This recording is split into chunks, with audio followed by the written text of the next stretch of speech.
My name is Young from Rose Morning, and today I'm going to be showing you how we make the Kiki wall.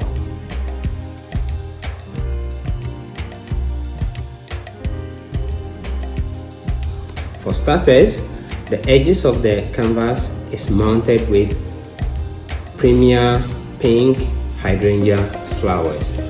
To ensure the density around the edges of the flower wall, a lot of these flower materials are added at the edges and over the entire canvas.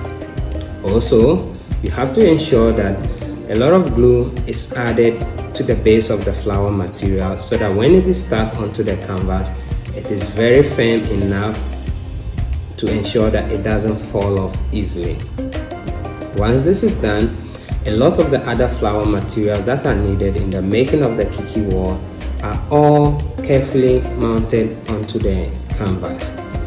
So for instance, we have the hydrangea flowers, we have the peony, we have the ear of the rice, all mounted onto the canvas.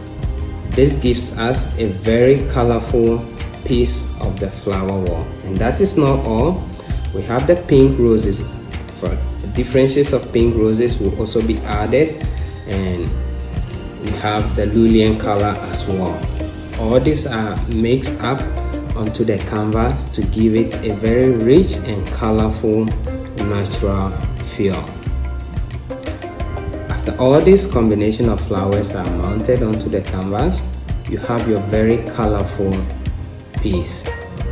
So once the first piece is completed, as you see, the second piece would also be started, and we go through the same process to make it.